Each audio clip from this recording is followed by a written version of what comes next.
얘기나 막 하라고? 이번 시간에 4분 정도 뭐 6분 정도 걸어볼 수 있는데 그래도 아니 어디서 오셨어요? 지방에 계시나? 아니요 서울에 계셨는데 그래도 갑자기 이제 아주 çalış고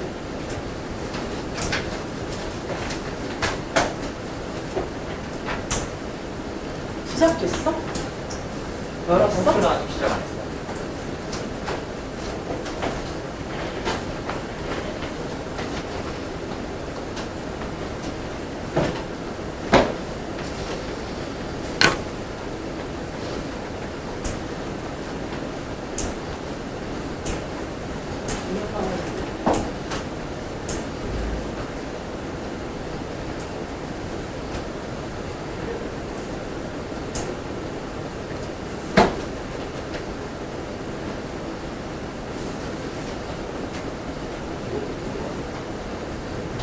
도착하셨다고요?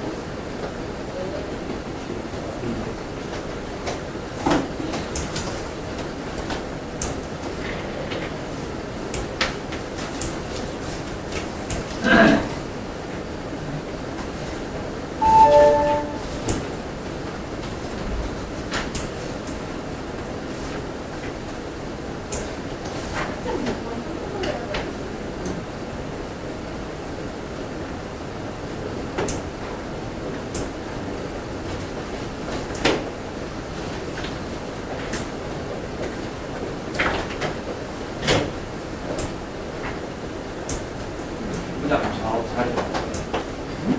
좌우 자리 바꿔요.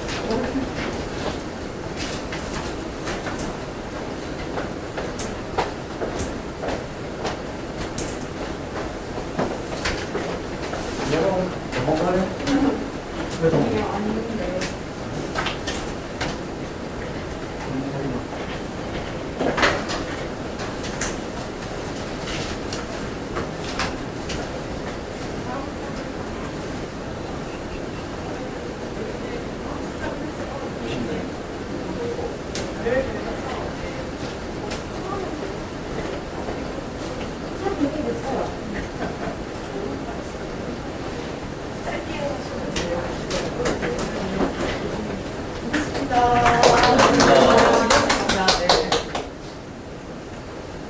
여기 제가 좀 설명을 드리면 네. 저쪽에 계시다가 강의할 때 들어오시는 게 낫겠지? 여기 지금 앉아 계시면 너무 즐겁겠지? 그러면 교수님 이쪽으로 좀 오세요. 예. 우리 천부장이 이제 시작합니다라고 인사하는 동안은 여기 잠깐 앉아 계시다가 여기 네, 딱 쓰셔가지고 편안하게 강의하시면 되고요. 강의 끝난 다음에 이렇게 저랑 좋은 거 있으면 저도 좀 주시면 안 돼요? 지금 저기 준비하고 있습니다. 여기 준비하고 있었습니다. 여기다 지금 갖다 주시고 시작하시면서 여기서 강의하시고 요로 이렇게 앉으셔가지고 네. 저랑 요렇게 나오게 예. 얘기하시면 될 것 같습니다. 여기 잠깐 앉아 계시면. 네, 발표할 때 여기서 하고요? 네네네. 발표 자리에다가 놓고 또 드릴게요. 아, 그럴까요? 네, 또 그래도 지금 드시기로 네. 그래요. 자, 그러면 다들 앉으셔서 우리 직원들한테 좀 설명을 드리면 자기가 잘 하겠지만 전국에는 어쨌든 안역빈 KDI가 뭐야? 그렇지. 개발연구원이죠? 네. 예, 거기 국제정책대학원장 유종일 박사님을 여러분께 소개합니다. 이렇게. 네. 네. 자원봉사에 대해서 특별한 관심을 가지고 계셔서 어쨌든 경제학자이시면서도 좋은 내용과 이런 그 제언들을 많이 해주셨고 개인적으로는 우리 재단법인 중앙자원보건센터의 이사이신 박윤혜 이사님과 한입을 덮으시는 한 입을 안 줬습니다. 요즘 날도 더운데 무슨 한 입을. 안 덮으시는 이종일 박사님께서 오늘 정말 좋은 말씀을 해주실 텐데 우리가 이제 코로나19를 그냥 방식의 변화만이 아니라 사회 구조가 어떻게 변화되는지를 열심히 공부하는 그런 시간으로 삼읍시다.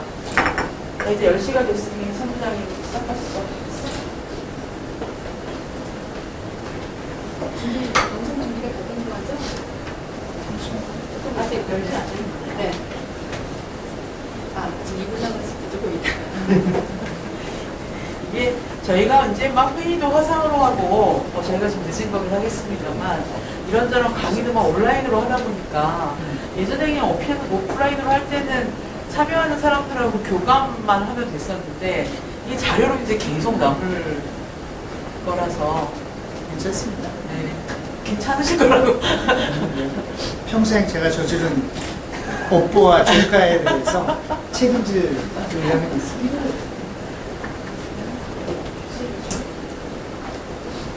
정문회를 하실 일만 없으면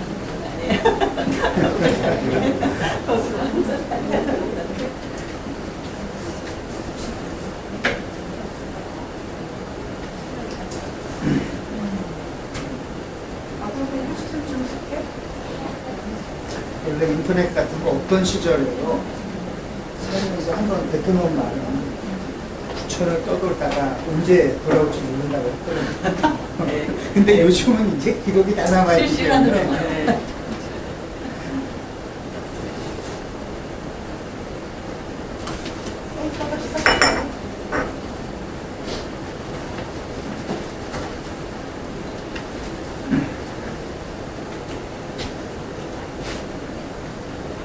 사람이 이제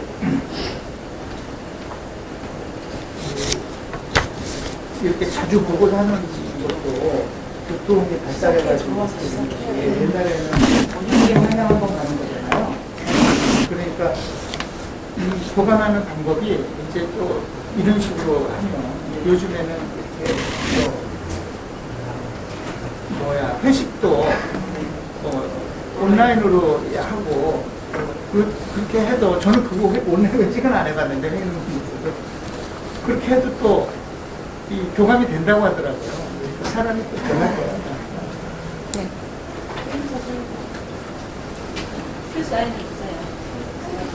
네, 시작할까요? 네. 안녕하세요. 네. 안녕하세요. 반갑습니다. 네. 우리 자원봉사 업계 최초로, 우리 중앙센터에서 최초로 하는 자원봉사 웨비나입니다. 저희도 이제 시작하면서도 많이 떨립니다. 이렇게 생중계를 하면서 또 되게 귀한 분을 모시고 오늘 저희가 발표와 같이 함께 토론하는 자리를 마련했습니다. 예, 자원봉사 웨비나라고 저희가 명명했는데 웨비나가 뭐냐라고 물으시는 분들도 계시더라고요. 웨비나라는 말은 웹 플러스 세미나의 합성어입니다. 그래서 저희가 이렇게 오프라인에서 항상 세미나라든가 뭐 포럼, 심포지움 같은 것들이 열렸었는데 지금 온라인상에서 이 내용을 똑같은 것을 또 생중계하게 되면서 저희가 자원봉사 웨비나라고 이름을 붙였습니다. 이 웨비나를 저희가 열면서 매주 월요일 오전 10시 3번에 걸쳐서 지금 웨비나를 열고자 합니다. 그래서 오늘이 그 첫 시간이고요. 이 3번의 시리즈의 이 큰 주제는 자원봉사의 지평을 열다입니다. 예, 포스트 코로나 담론이 여기저기에서 다 많이 펼쳐지고 있는데 어찌 보면 저희 현장에서도 계속 이런 것들에 대한 고민은 있었으나 장을 펼치고 본격적으로 이 이야기를 같이 좀 나누는 공론의 장은 없었던 것 같습니다. 그래서 이번 기회에 이 매주 월요일 어찌 보면 이제 업무를 시작하는 주간 회의 있는 그런 날이긴 하나 저희 모두가 같이 한번 이 현장의 실무자들과 활동가들이 이 주제를 놓고 좀 고민의 포문을 여는 그런 자리가 되기를 바라면서 또 월요일 아침 대바람부터 이렇게 웨비나를 열게 됐습니다. 오늘 이제 첫 번째 주제로는 혼돈의 시대 전환의 가치와 지향이라는 큰 주제를 내걸고요. 거기에 있어서 이제 우리 강연하시는 분은 국제개발연구원 한국개발연구원의 국제정책대학원장님이신 유종일 박사님 모시고 발표를 듣겠습니다. 그리고 패널로서는 한국중앙자원봉사센터장님이신 권비영 센터장님께서 토론을 함께 하시겠습니다. 오늘 우리가 함께 하실 이제 특히 유종일 박사님에 대해서 좀 소개를 해드리겠습니다. 유종일 박사님은 2017년부터 한국개발연구원의 국제정책대학원 원장님으로 역임하고 계시고요. 그리고 여러 사회 활동도 하시고 정부의 여러 정책 자문 활동도 하고 계십니다. 특히 그 중에서도 또 주빌리 은행의 대표로 계시면서 빚으로 어려워하시는 여러 채무자들에게 이분들이 빚 탕감을 위해서 사회가 같이 노력을 기울여야 되는 이런 부분에 대해서 사회 문제를 해결하고자 또 노력하고 계시고요. 또한 또 지식협동조합 좋은 나라라는 협동조합을 통해서 여기서 이사장으로 계시면서 여러 연구자들과 현장의 활동가들과 함께 이 정책을 생산해내고 좋은 정책을 우리 사회에 보급하고 또 제안하는 역할들을 좀 하고 계십니다. 특히나 우리가 이분을 모시게 된 또 계기는 2018년도에 저희가 제3회 전국 자원봉사센터 실천지향 컨퍼런스가 광주에서 열렸었는데요. 이때 유 박사님께서 시민주권 시대에 변화를 주도하는 자원봉사라는 주제로 저희에게 강연을 해주셨던 적이 있습니다. 예, 경제학자이시긴 하지만은 저희 자원봉사에 대해서 또, 이해와 이해의 폭과 깊이가 대단히 있으시고 또 당시에 저희 센터 실무자들과 현장 활동가들에게 매우 깊은 감명을 주는 좋은 강연을 해주셨던 기억이 있습니다.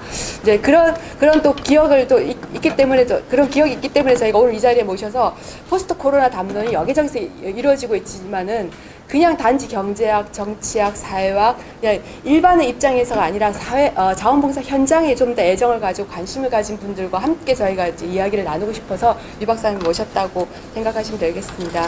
그래서 오늘 이 귀한 강의 보면 이제 이 자리를 열면서 저 유종희 박사님 모실 테니까 여러분이 온라인으로 지금 계시겠지만 그 자리에서 같이 박수를 치셔야 되고 지금 오프라인에 계신 분들도 큰 박수로 유 박사님 모시도록 하겠습니다.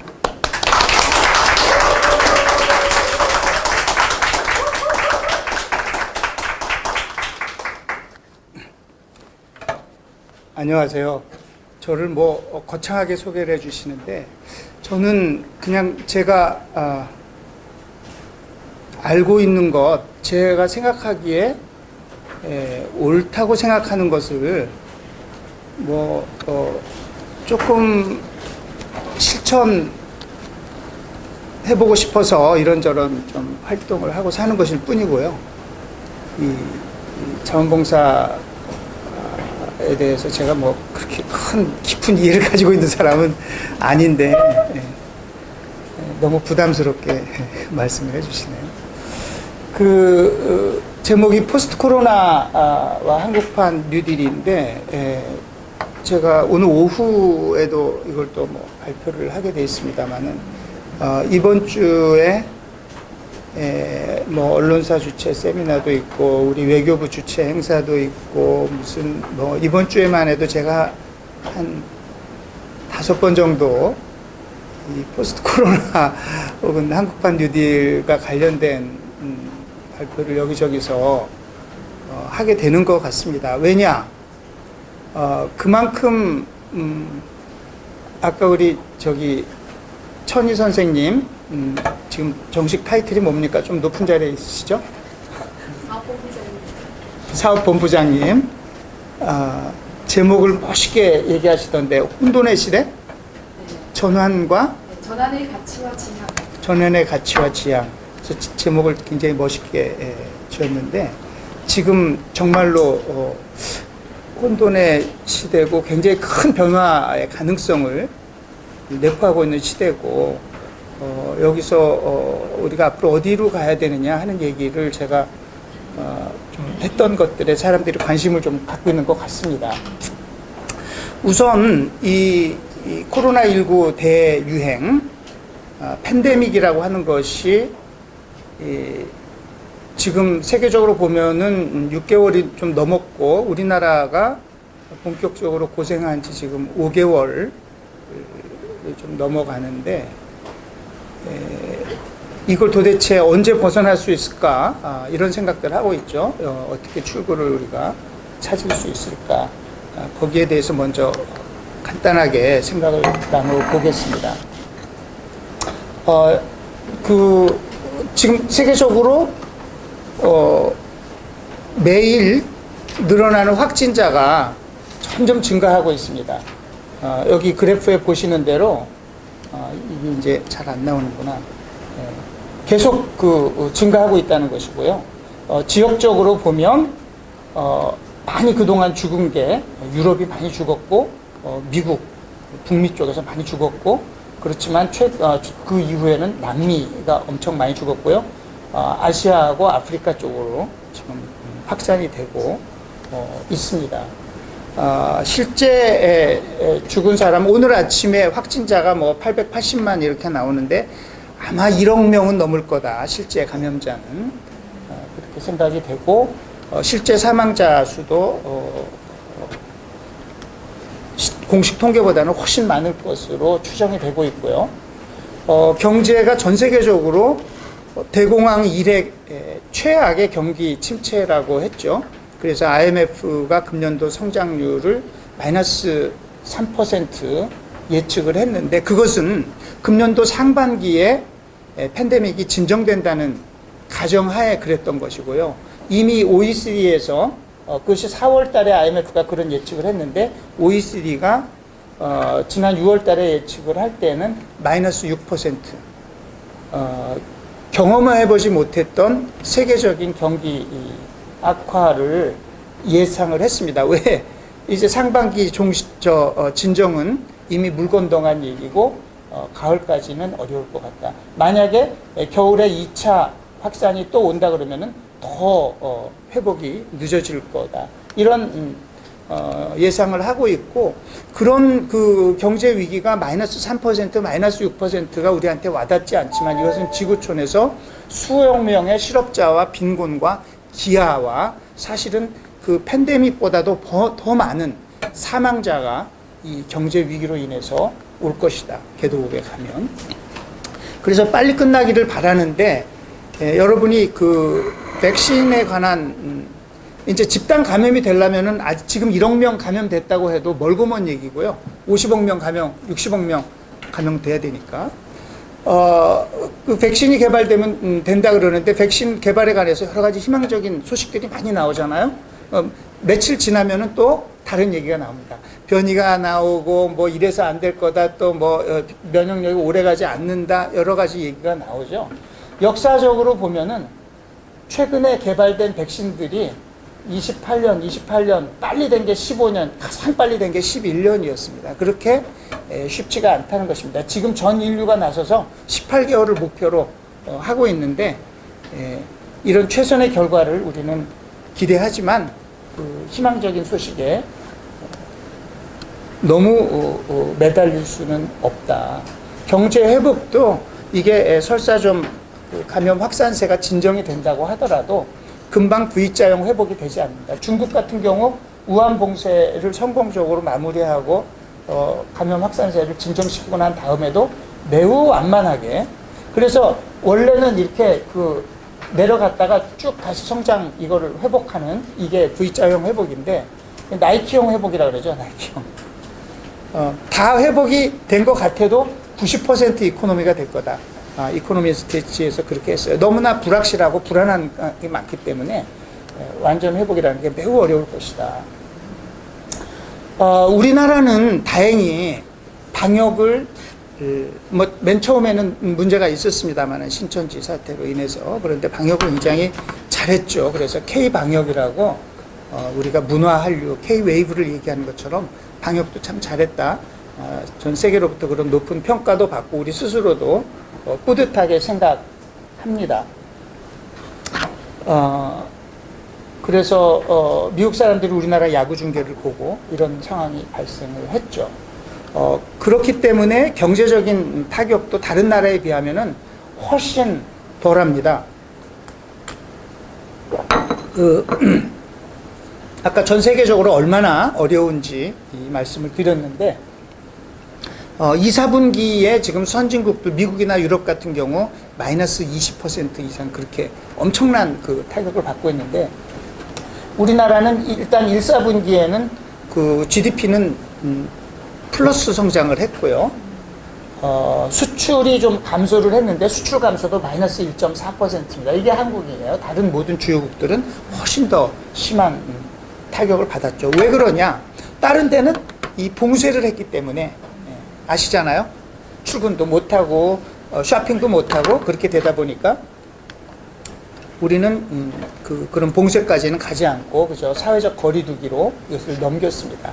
하지만 쉽게 우리가 출구를 나갈 수 있는 것은 아니다. 아시잖아요. 지금 우리 이 4월 말 5월 초에 국내 확진자가 거의 제로로 이렇게 갔습니다. 제가 사실 생활방역위원회 위원으로 참여하면서 하는 그 논의가 있었는데요.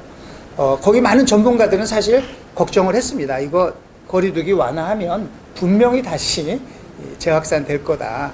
뭐 틀림없는 사실이라고 생각을 했는데, 그렇다고 해도 우리가 이거를 통제할 수 있는 범위 내에서 가능하다면은 경제활동이나 일상생활을 재개해야지 계속 이렇게 강화된 사회적 거리두기 할 수는 없다 해서 그런 결정을 내렸습니다만은, 아니나 다를까 아시는 대로 계속해서 지금 통제 범위 밖으로 지금 벗어나고 있는 그런 집단 지역사회 감염들이 자꾸 생겨나고 있죠. 김호란 교수님 같이 그 생활방역위원회 하고 있는데 TV에 많이 나오셔서 여러분들이 많이들 아실 텐데, 제 머릿속에 가장 기억에 남는 발언을 하셨어요. 마라톤 초반에 선두로 달리는 주자가 결승전까지 그렇게 선두로 들어가는 경우는 많지 않다. 초반에 잘했다고 해서 경각심을 늦추면은 큰 코 다칠 수 있다 라고 하는 얘기입니다.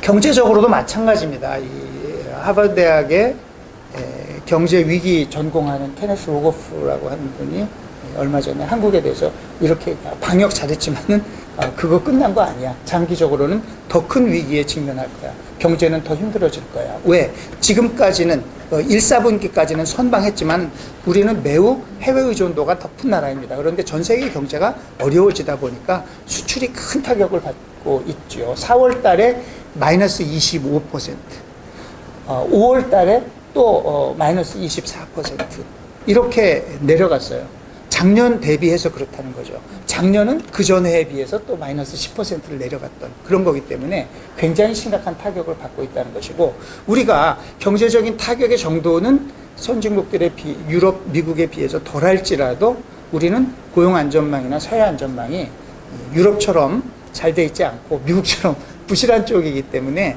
민생에 주는 피해는 굉장히 크다. 5월달 일자리를 과거 추세에 대비해서 추정을 해보니까 한 200만 개 정도가 지금 없어진 상태다. 그것은 취업자가 감소한 것도 있고, 실업으로 카운트는 안 되지만 일시휴직으로 해서 일을 못하고 있는 사람, 또 비경제활동 증가. 그러니까 아예 나는 이제 일 찾는 건 포기하고 그냥 쉬어야 되겠어.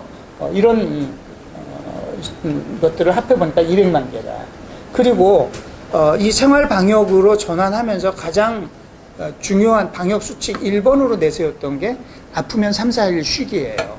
그런데 아프면 3, 4일 쉴 수 없는 사람들이 대한민국에는 너무나 많다라고 하는 것이죠.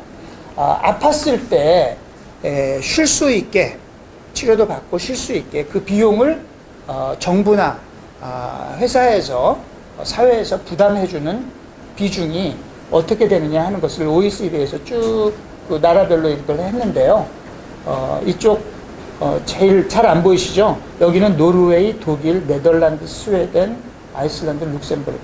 뭐 우리가 익히 들은 북구의 복지국가들이고, 이쪽으로 오면 어떤 나라냐? 끝에서 일본, 미국, 영해의 꼴찌는 어느 나라인지 얘기하지 않겠습니다. 그렇기 때문에 우리가 콜센터, 물류센터, 뭐 이 투잡 쪽 이런 사람들이 계속 본인들도 괴롭지만 또 사회적으로도 그 바이러스 취약 지대로 남게 된다라고 하는 것입니다. 그래서 지금 코로나의 조기 종식은 없다. 바이러스와 같이 살기를 해야 되고, 이 과거로 돌아가는 것이 아니라 지속 가능한 방역 속에서 뉴노멀을 만들어내는, 그래서 지금 이런 웨비나 처음 해보신다고 하는데, 이걸 처음 했지만 앞으로는 이런 것이 일상화가 되는, 그래서 저희 학교에서도 이렇게 다 강의를 온라인으로 하고 있습니다만은, 이거 지긋지긋하다, 빨리 돌아가야 되겠다, 이런 생각을 교수님들이 자꾸 하고 있는데 그렇게 쉽게 돌아가지 못해. 이것을 더 잘하는 방법, 그것을 계속 더 연구해야 된다고 주장하고 있습니다. 식당 이런 것도 이 네덜란드에서 보니까 이런 식당도 만들었던데, 뭔가 자꾸 더 안전하게 바이러스와 살 수 있는 방법을 만들어 나가야 된다고 하는 겁니다. 경제적으로도 과거의 경제로 다시 돌아가는 그런 회복이어서는 의미가 없다. 우리가 이렇게 고생을 해놓고 우리가 값진 희생이라는 말이 있잖아요. 이렇게 고생을 했으면 부의정경이라는 사자성어가 있는데 누구한테 배웠습니까? 저도 이 위기를 맞아서 과거에 잘못된 거를 바로잡는 그런 회복을 하자. 처칠이 그랬죠. Never let a good crisis go to waste. 이 위기라고 하는 것은 기회라고 하지 않습니까? 이거를 낭비하지 말고 진짜 이걸 통해서 전환 하자는 거죠. 그래서 개인과 국가의 우선순위부터 재정립해야 되겠다. 더 많이 벌고 더 많이 쓰고 더 많이 성장하는 것보다는 개인들이 안전하고 건강하고 행복한 그런 것을 만드는 것이 더 우선적이다. 그리고 경제가 기본이 튼튼하고 그래서 어려움에 닥치더라도 회복 탄력성이 높은 그런 경제를 만들어야 되겠고, 지금 정부가 여러 가지 지원을 한다고 하는데 무조건 다 지원하지 말고 나쁜 활동은 줄이고 앞으로 미래의 변화를 위해서 필요한 활동은 더 많이 지원하는 그런 식의 미래지향적인 구조조정과 전환을 담아내는 그런 경제 지원 회복이 돼야 된다라고 하는 것입니다. 그러면 그 포스트 코로나 시대를 향한 변화에 어떤 것들이 있을까? 요즘 14세기 유럽에 흑사병 얘기가 많이 나왔습니다. 이 팬데믹을 겪으면서 그 덕분에 참 덕분이라고 말하기는 어려운 건데요. 너무 많은 사람들이 죽어버리니까 노동력이 부족해가지고 농노가 해방되고 뭐 그런 얘기를 하지 않습니까? 그것이 나중에 시장경제, 산업혁명까지 이어지는 경제발전의 기초가 됐다고 하는데, 그것은 서유럽에서 그렇게 된 것이고 동유럽은 오히려 역사가 거꾸로 갔다고 하는 것입니다.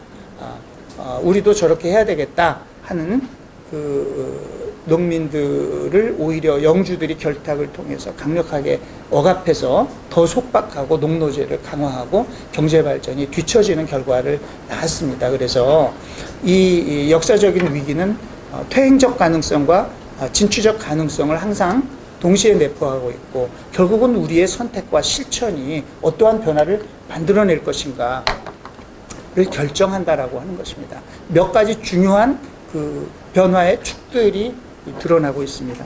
여러분, 글로벌 가치 사슬의 재편이라는 얘기 다 들어보셨죠? 뭔 소린지 매우 어렵습니다만은 세계화,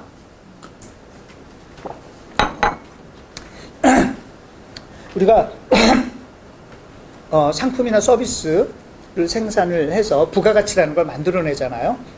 그런데 그 생산 과정을 토막 내서 그 사슬 중에 요거는 어느 나라에서 어디에서 생산하고 요거는 어디서 하고 하는 게 가장 효율적이고 가장 비용을 줄일 수 있을 것인가, 이런 식으로 초세계화가 진행이 됐었다는 거죠. 그 글로벌 가치 사슬이라고 하는데, 지금 이런 그 팬데믹이 생기니까 국경 일단 봉쇄하고 뭐 수출 규제, 우리 필요한 것도 모자란데 어디 수출이야 아마 해서 수출 금지하고 이런 일들이 막 벌어지다 보니까 이런 글로벌 가치 사슬에 대한 의존이 굉장히 위험할 수 있구나, 이렇게 돼서 효율성과 그런 이윤만 생각하지 말고 이런 회복 탄력성이라든지 위험에 대한 고려, 신뢰에 대한 고려, 어려워지면 나만 내 생각만 하고 너는 무슨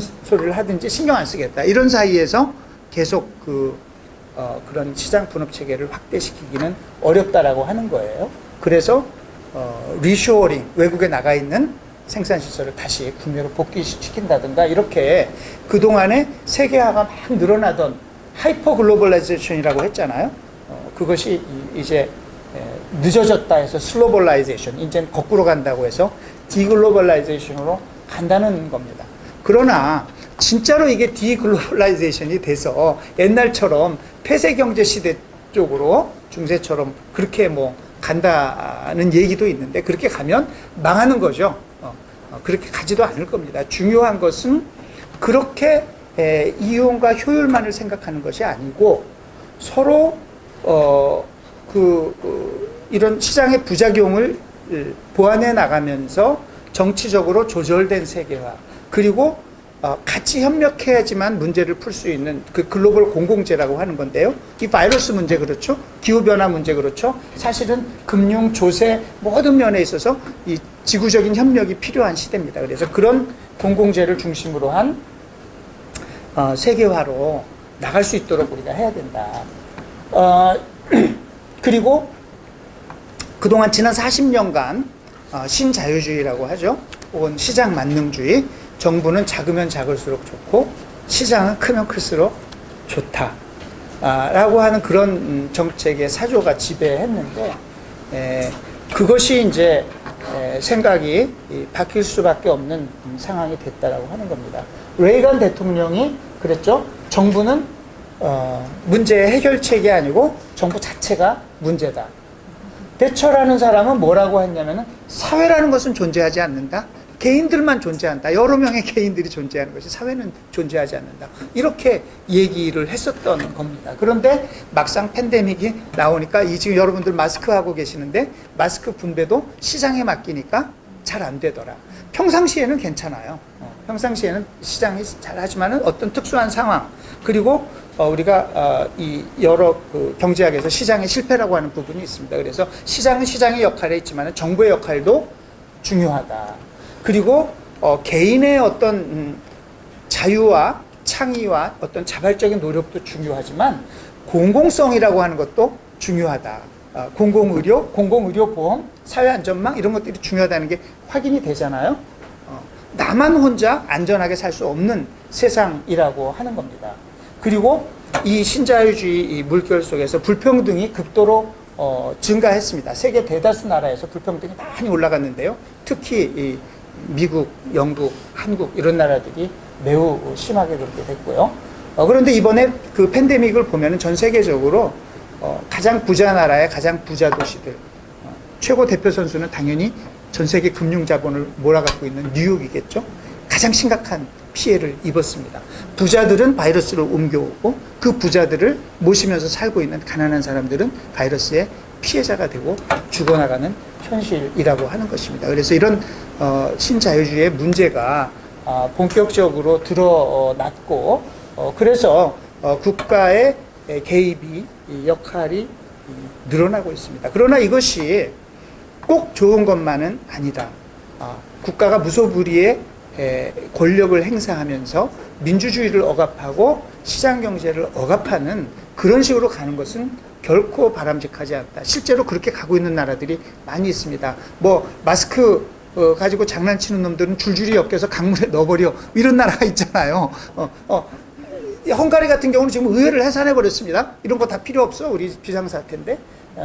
그래서 그런 게 아니고 시장이 가지고 있는 그 효율성, 역동성, 그리고 개인의 자유 이런 것들하고 또 민주적 정치의 시스템에 기초해서 공공성과 형평성을 확보하는 이런 것을 잘 결합하는, 저는 그것이 이제 경제민주화의 핵심이라고 보는데 그런 방향으로 나가도록 우리는 또 이 변화를 만들어야 된다. 디지털 지금 우리 이렇게 하고 있습니다만은 디지털 전환 가속화되고 전면화되고 있습니다. 아무리 CEO가 야 디지털 전환의 시대야, 4차 산업혁명의 시대야 라고 얘기를 해도 하지 않고 또 그 테크놀로지 책임자가 얘기를 해도 하지 않다가 코로나가 오니까 다들 하고 있습니다. 그런데 이것이 자칫 잘못하면 이 로봇한테, AI한테 사람들이 일자리를 대량으로 뺏기고 이 잘 적응하는 사람하고 그렇지 못한 사람하고 격차가 더 많이 벌어지고, 안 그래도 지금 불평등이 커졌는데, 그리고 감시사회, 빅브라더 사회가 되고 이럴 수 있는 여러 가지 이 우려가 존재하고 있습니다. 그래서 그런 것이 아니고 이것이 우리가 더 우리 삶을 더 풍요롭게 하고 여유롭게 만드는, 모든 사람들이 같이 혜택을 누릴 수 있는, 그래서 AI나 로봇이 우리의 생산성을 높여주는 것이지 우리의 일자리를 빼앗아가는 것이 아닌 이런 전환을 할 수 있도록 사회적 제도와 이런 보안 장치를 만들어야 된다고 하는 것이죠. 마지막으로 코로나19는 그 녹색 전환을 촉구하는 자연의 경고라고 생각합니다. 아시는 대로 감염병이 근래에 들어서 폭증하고 있습니다.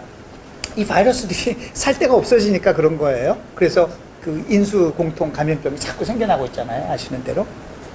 금년 1월 달에 우리가 그 뉴스를 보면서 가장 스트레스를 받았던 게 뭐였던가요? 1월 달에. 아직 코로나 나오기 전에. 저는 여기 없습니다. 미세먼지는 작년 봄에 엄청 스트레스 받았었는데 금년에 미세먼지 때문에 스트레스 안 받았죠. 코로나 덕분입니다. 코로나 덕분이라고 했더니 지난번에 몇 주 전인데 반기문 전 유엔 총장께서 매우 섭섭해 하시면서 코로나도 역할을 했지만 그분이 지금 기후 미세먼지 대책 위원회 위원장이신데 거기서 이 미세먼지 대책으로 또 여러 가지 석탄 발전소 가동 중단도 하고 이런 노력을 한 것도 큰 역할을 했는데 당신 그렇게만 얘기하면 어떡하냐 그래서 제가 미안하다고 했습니다. 캥거루 생각 안 나요? 불길을 피해서 뛰는 캥거루. 호주 산불 어마어마한 그 산불을 보면서 우리가 스트레스를 받았죠. 우리가 기억이 그렇게 짧아요. 그때 정말 이게 지구가 끝나가나 그런데 지금 6월 달에 지금 폭염 경보가 벌써 오늘도 그런데 몇 번째입니까? 이런 일들이 벌어지고 있습니다. 감염병이 급격하게 증가하고 있고요. 그런데 아까 미세먼지 얘기도 했습니다만은 그 인도의 수도 뉴델리의 공기가 이랬는데 그 며칠 사이에 금방 이렇게 돼버린 거예요.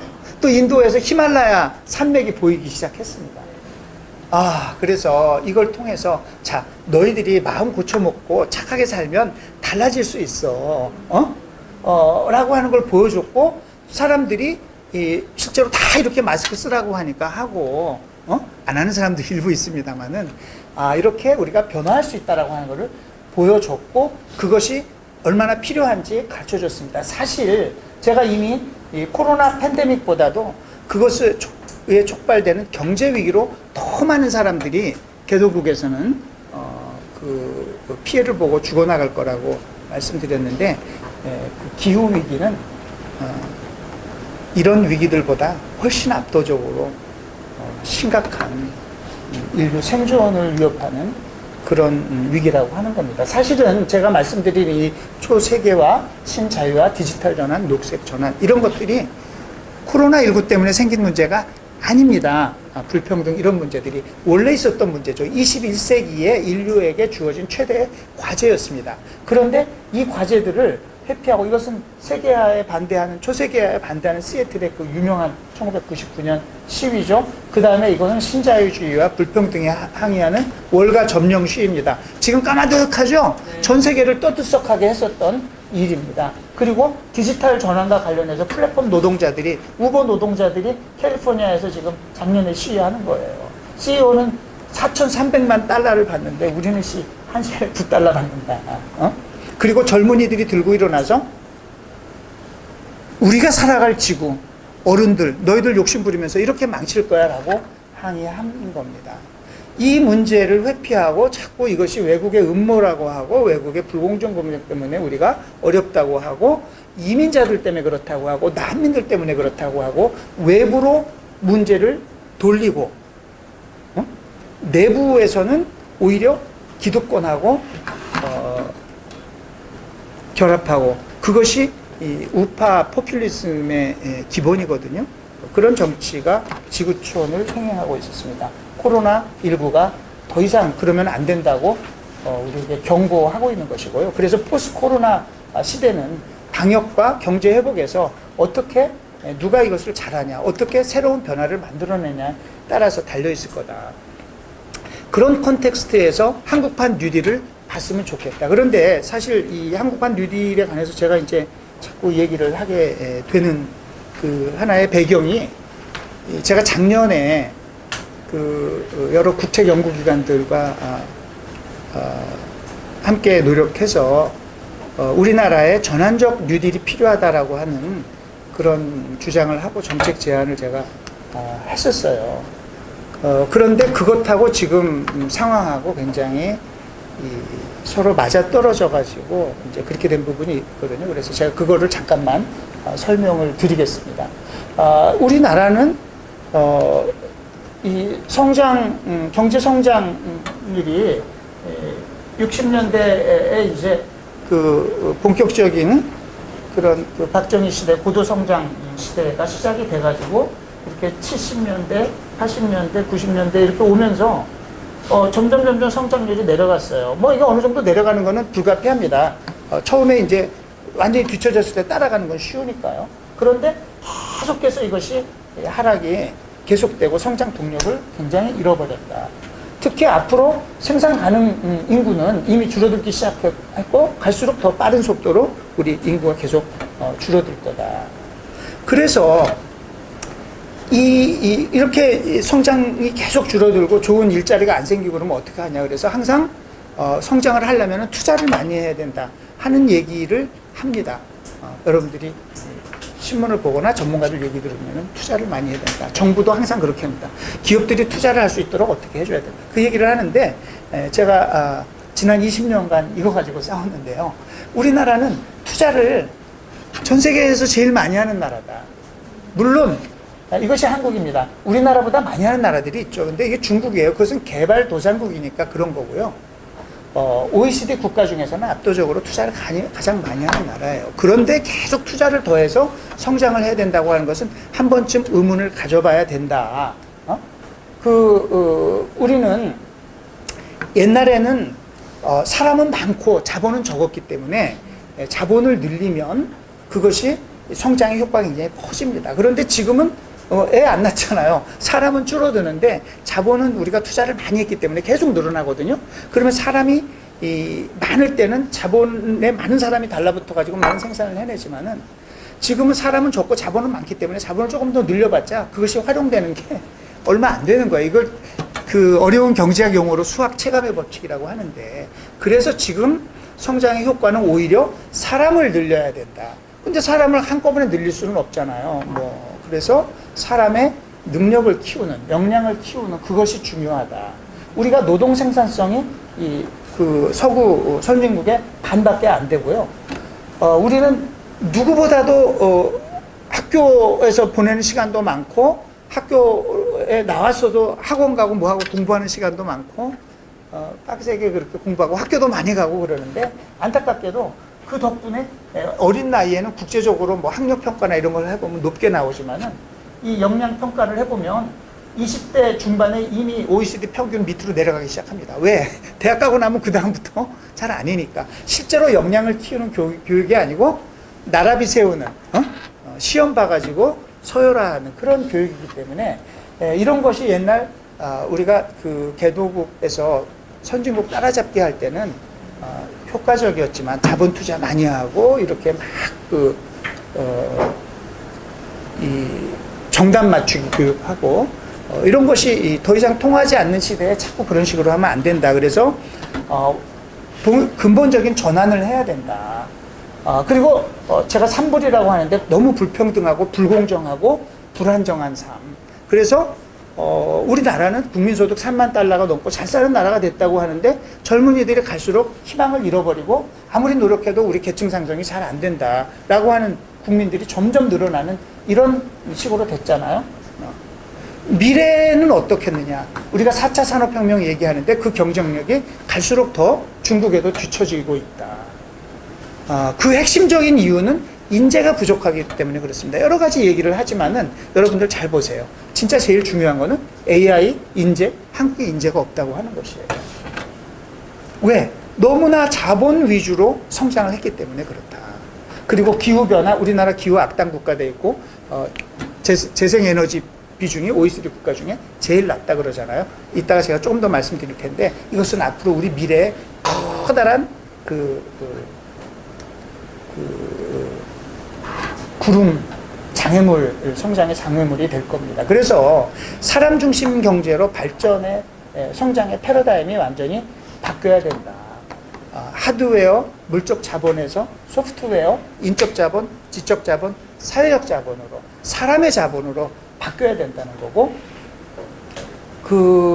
수출 투자 위주에서 내수와 소비가 균형을 이루는 성장을 해야 된다는 거. 그것이 이 정부가 얘기했던 소득 주도 성장인데, 지금 코로나19로 해가지고 세계 시장이 더 위축되기 때문에 더더욱 중요한 내수가 중요해지죠. 그리고 공정하고 행복한 이 경쟁은 공정하게 되고 결과는 사람의 행복에 이바지하는 그런 식의 경제 시스템을 만들어야 된다. 그래서 제가 제일 주목하는 건 사실 이 사람의 역량을 키워서 성장을 해야 된다는 것이 핵심적인 얘기예요. 그래서 제가 제안한 게 세 가지 뉴딜입니다. 전환적 뉴딜로 휴먼 뉴딜, 디지털 뉴딜, 그린 뉴딜 이 세 가지를 해야 된다고 제가 작년 이맘때예요. 작년 7월 3일이었는데 이걸 처음 발표를 했습니다. 이 보고서를 엄청나게 냈죠. 그리고 전환적 뉴딜 세미나라고 하는 것을 했었습니다. 그 내용이 이거예요. 휴먼 뉴딜, 사람 중심 경제를 바탕으로 사람의 역량, 그리고 고용, 복지, 안전 이것을 연계하는 통합적인 사회 안전망을 만들자. 그리고 디지털 뉴딜, 산업 경쟁력 강화도 하지만은 사회 문제 해결도 하는 그런 디지털 전환을 해야 된다.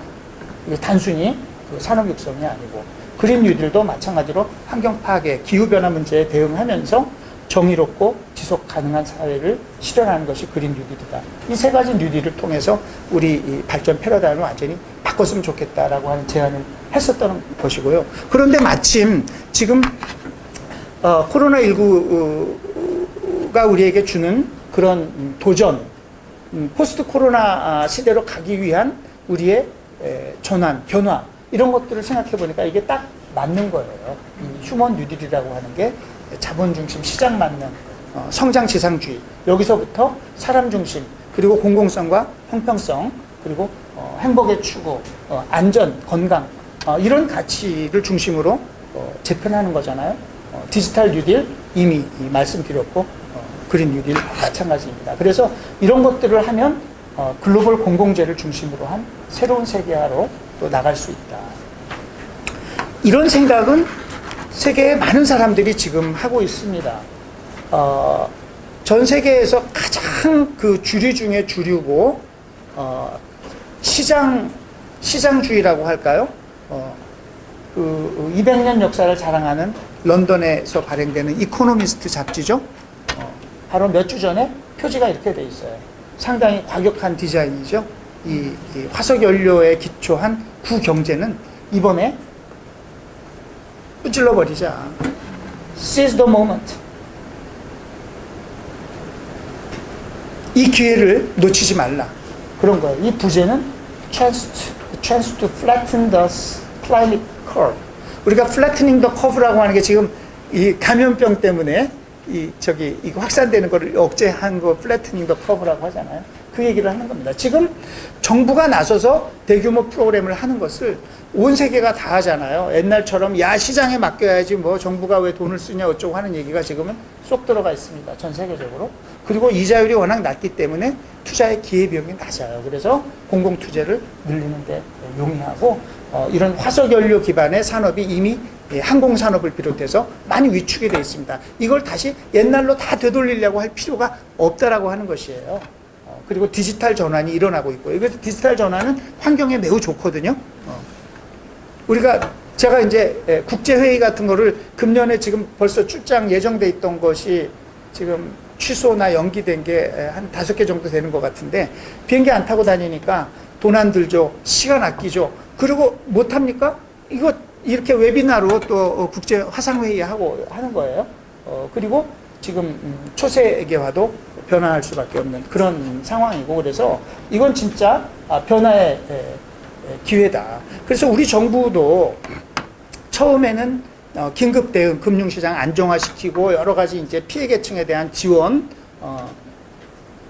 이런 것을 위주로 했습니다만은 어느 정도 K 방역이 성공하면서 포스트 코로나를 향해서 뭔가 우리가 새로운 변화를 담아내는 경제 회복을 해야 되겠다 이런 생각을 하면서 조금씩 얘기를 시작했어요. 4월 22일 날 5차 비상경제회의를 하고서 한국형 뉴딜을 하겠다 이런 발표가 있었습니다. 그 다음에 5월 7일 날 처음에 이걸 발표하니까요, 주식시장에서 시멘트 회사하고 건설회사 주가가 막 상한가를 치는 거예요. 뉴딜 한다 그러니까 뭘 또 시멘트 때려치라나 보다 그러고서 그런 게 아니다. 정부가 디지털 뉴딜 계획을 발표했습니다.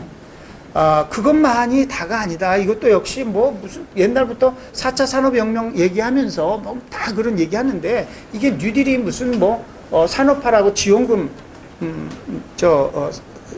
업계에 지원해주는 그게 무슨 뉴딜이냐 여러 가지 얘기가 있었죠. 그래서 전국민 고용안전망 추진을 대통령 취임 3주년 연설에서 발표를 했고 이것은 휴먼 뉴딜의 가장 핵심적인 부분이 되겠고 5월 12일 날 국무회에서 대통령이 그린 뉴딜 포함해야 된다.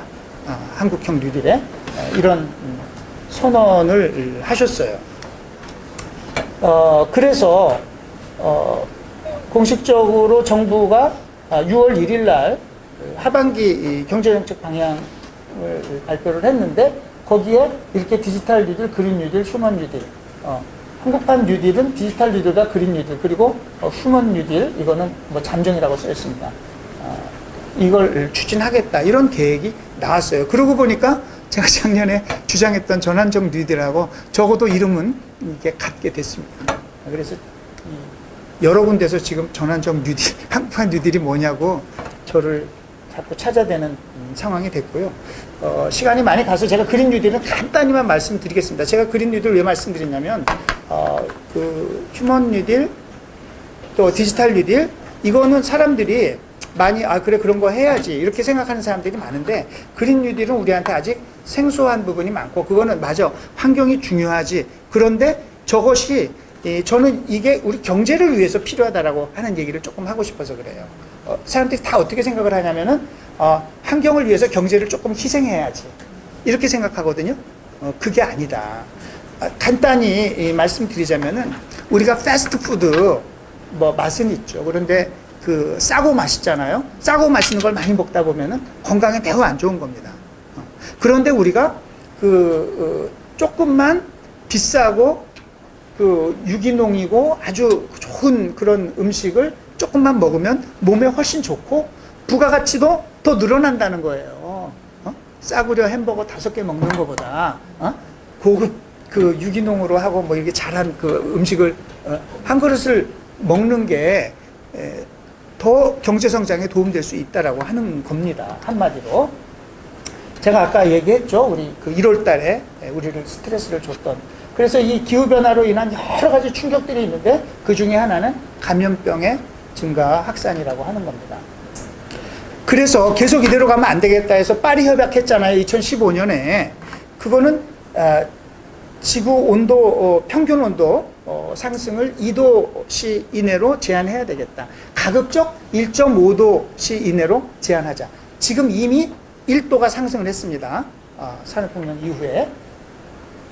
그렇게 했는데 2018년에 2년 전에 특별보고서 1.5도 특별보고서라는 게 나왔어요. IPCC에 국제 기후 패널이죠. 어디서? 인천에서 회의가 있었어요. 여러분 기억 못하시죠? 인천에서 나온 보고서예요. 너희들이 뭐 말로는 무슨 파리 협약해가지고 한다 그러는데 지금 이대로 가면 2040년에 벌써 1.5도 가버려. 훨씬 더 강력하게 해야 돼. 이런 경고를 내놨어요. 그래서 그러고 난 다음에 2019년부터 본격적으로 그린 뉴딜이 막 거론이 되기 시작한 겁니다. 더 급격한 에너지 전환을 해야 되겠다. 그린 뉴딜은 환경과 기후변화 문제에 대응하면서 경제 문제도 해결하겠다. 특히 좋은 일자리를 새로 만들고 사회적인 형평성도 증진시켜야 되겠다라고 하는 것이 그린 뉴딜이고 처음 나온 거는 10여 년 됐습니다만은 말씀드린 대로 본격적으로 이 정책을 만들고 정치적 중심 어젠다가 된 것은 2019년입니다. 그래서 2019년 10월에 이 제레미 리킨의 책, 더 그린 뉴딜이라고 하는 책이 나왔죠. 그래서 지금 최근에 우리 국회에서도 이런 식의 세미나를 했는데 거기도 이제 화상으로 강연도 하셨고, 우리 이 미래를 위해서 가면 갈수록 이 경제적 손실은 기하급수적으로 커질 겁니다. 그래서 이 16세 소녀 그레타 툰베리가 어른들한테 얘기하지 않았습니까? 우리의 미래를 가지고 당신들의 작은 욕심을 위해서 우리의 미래를 망칠 것이냐. 그것뿐만 아니라 경제를 위해서 필요하다라고 하는 얘기가 지금 이거는 뭐냐면은 탄소세를 도입해서 에너지 전환을 하면 화석연료를 하지 않고 재생에너지로 바꾸면 그 과정에서 훨씬 더 많은 일자리가 생겨난다 라고 하는 거예요. 미국의 경우를 가지고 이제 분석을 한 겁니다만은. 그리고 이미 전 세계에 유수한 많은 회사들은 여러분들 아시는 대로 RE100 재생에너지만 100% 쓰겠다 하는 선언을 다 하고 있고, 회사마다 다르긴 하지만은 애플이나 구글이나 BMW 같은 데는 이미 100% 목표를 달성을 했습니다. 그래서 우리나라 회사들이 여기에 납품하려고 하면은 문제가 생겨요. 우리나라에서는 재생에너지 구하기가 매우 힘들기 때문에. 그래서 지금 자동차 배터리 같은 거 우리나라에 굉장히 많이 전 세계 시장 점유율 1위거든요. 그런데 생산시설이 한국에 거의 없어요. 안타깝게도. 그러니까 고용 창출을 못하는 거예요. 전부 외국에 나가 있습니다. 블랙록이라고 하는 데가 전 세계에서 가장 큰 펀드 매니저예요. 어마어마한 6.9조 달러니까 이게 무슨 헤아릴 수 없는 돈인데, 우리나라 1년 GDP의 한 4배 이렇게 되는 그런 돈인데, 거기서 금년 1월 달에 발표했어요. 그동안에 압력을 많이 받았거든요. 앞으로는 우리가 기후변화에 대응하는 그런 투자를 하겠다. 화석연료 이런 쪽에 더 이상 투자하지 않고. 이렇게 세상이 바뀌어가고 있다는 거예요. 우리가 앞으로 투자받고 수출하고 일자리 만들려면은 이걸 해야 된다라고 하는 얘기예요. 그것이 실제로 기술적으로도 정치적으로도 매우 갈 수밖에 없는 그런 상황이다. 기술적으로는 이미 이런 재생에너지 발전 단가가 세계적으로 보면은 평균적으로 화석연료 단가 못지않게 싸졌습니다. 앞으로 계속 더 싸질 거예요. 근데 우리나라는 이게 이제 좀 늦었고 여러 가지 여건이나 그런 것 때문에 아직 그런 상황은 아닌데 빨리 서둘러야 된다. 그런데 우리나라는 여태까지 너무나 에너지를 많이 사용하는 그런 산업, 낮은 전기값에 중독된 그런 나라이기 때문에 바꾸기가 힘들다.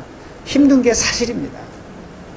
석탄 발전도 너무 많이 하고 있고 힘든 게 사실인데, 그랬더니 제가 지지난주엔가 덴마크 대사를 만났는데 무슨 소리냐. 덴마크는 2010년, 2009년에만 해도 재생에너지가 30% 그리고 화석연료가 70%였는데 그게 불과 9년 만에 이 비율이 바뀌었다는 거예요.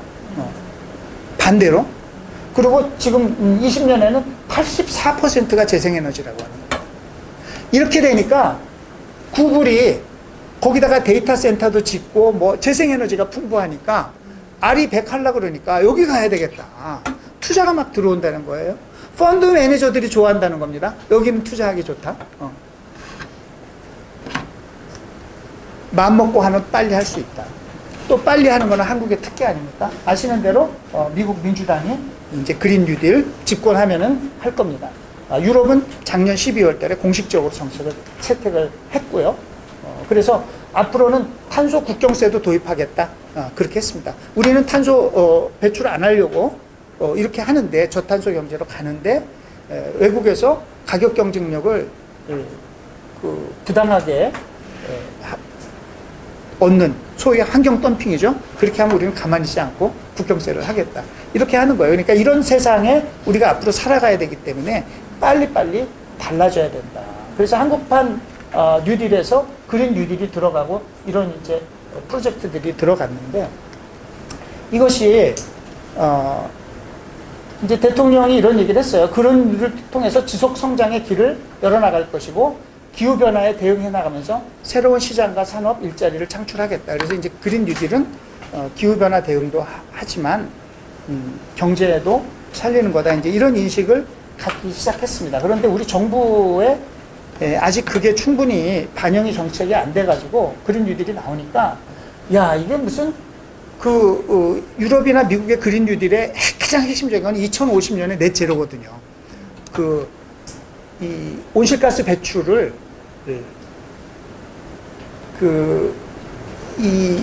우리 지구에 있는 숲이 없애주는 거 이내로만 하겠다는 거예요.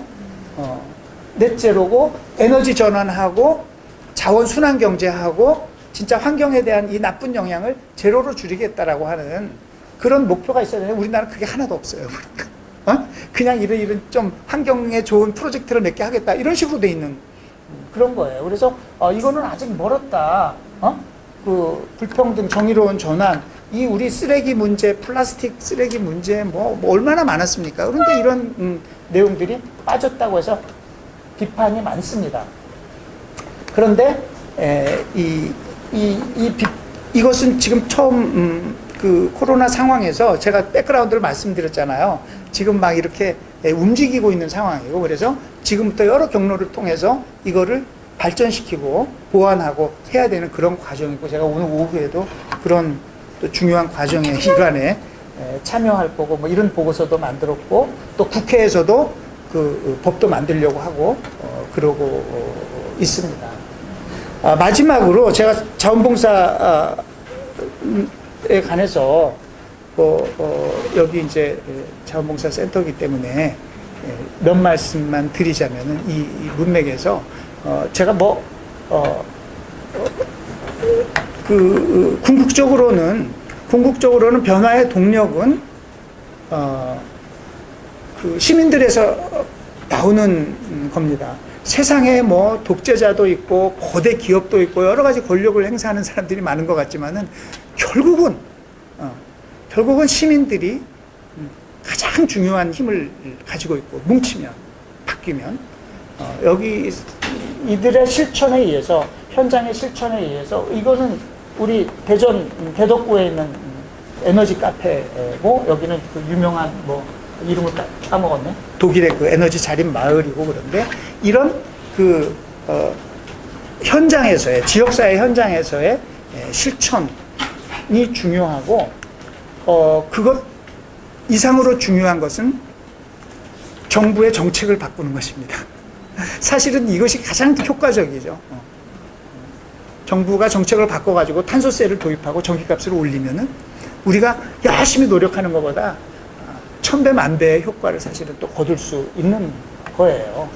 그런 면에서 이런 시민적 참여, 행동, 이런 것이 중요한 거고요. 한편으로 이런 기후변화나 무슨 지구적인 이런 팬데믹이나 이런 것은 다 지구적 차원의 문제인데, 내 개인 생활에서, 우리 이 동네에서 무슨 유의미한 변화를 만들 수 있을 것인가 라고 하는 생각도 할 수가 있는데, 제가 제가 사실은 전공이 거시경제학에 국제경제학에 그래가지고 사실은 이게 지역사회 이런 거 제 생각을 잘 연결을 못해요. 그런데 제가 이걸 깜짝 놀란 것은 그 트럼프 대통령 덕분입니다. 트럼프 대통령이 한 많은 훌륭한 일 중에 하나가 파리 협약에서 미국이 탈퇴하는 겁니다. 그죠? 이것은 우리는 이런 거 안 해. 그리고 계속 에너지 화석연료 이런 거 더 많이 쓸 거야 해서 셰일 가스 이것도 엄청나게 하고 그래가지고 막 반대로 갔잖아요. 그래서 이제 참 큰일 났다 그랬는데, 가만히 보니까 미국 사회에서 어떤 일이 벌어지냐면은, 야, 대통령 너는 그렇게 해도, 그렇게 해서 연방 정부가 나쁜 짓 많이 해도 우리는 가만히 있지 않을 거야 해서 많은 기업들하고 투자자들하고 시정부들, 군정부, 그 다음에 주정부들이 모여가지고 더 많이 늘어났습니다. 이게 처음 할 때 그랬고요. 그래서 아메리카스 플래츠라고 하는 거는 우리는 우리끼리, 우리 미국이 파리 협약을 지키기, 파리 협약에 약속한 그 온실가스 감축과 이것을 지키기 위해서 우리가, 정부가 뭐라고 하든 우리가 할 거야. 이것을 해가지고 그것이 이제 68%, 65 이렇게 2019년에 미국의 GDP에 얼마에 해당하고 인구에 얼마에 해당하는 사람들이 여기에 참여하고 있다라고 그렇게 하는 거예요. 그래서 결국은 한편으로는 이 큰 변화를 만들어내도록 하는 그런 작업도 중요하지만은 이런 바닥에서의 실천이라고 하는 게 결국은 궁극적인 변화의 동력이다. 그리고 아무리 그 정부가 힘을 다 갖고 있는 것 같지만은 이 지역과 시민사회 또 기업과의 협치가 중요한 시대다. 저는 요번에 그 방역하는 걸 보면서 대구에서 난리가 났잖아요. 그걸 보니까 결국은 중앙정부하고 지방정부, 거기 시민사회, 그리고 병원, 뭐 기업 이런 데들이 다 협동을 하니까 그게 풀렸지. 처음에는 엉망진창이었거든요. 다 서로 블레임하고 그랬는데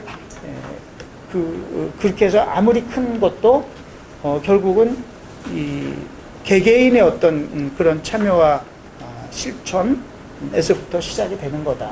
특히 우리나라는 여러 위기들을 많이 겪었는데 제가 그래요. 우리 민족은 위기 극복의 유전자를 가지고 있다고 하는데 우리 금모기 운동도 그렇고 세월호 때 이 각국이 놀랬죠. 저런 사고가 난다는 것도 황당하지만은 저런 엄청난 또 자원봉사를 한다는 것도 놀랍다. 그렇게 했고 이번에 그 방역에서도 자원봉사의 힘을 또 보여줬습니다. 그래서 시작이 반이라고 하죠. 지금 매우 부족하지만은 반이 찼다고 생각하고 또 시작까지 해버리면 거의 다 된 거 아닌가 싶습니다. 그래서 지금부터 시작이라는 생각으로 변화를 만들어 가야 되는 거 아닌가. 여기까지 제 발표 마치도록 하겠습니다. 감사합니다. 이제 윤미향 씨. 네. 네. 공정으로 잠깐 얘기하시고.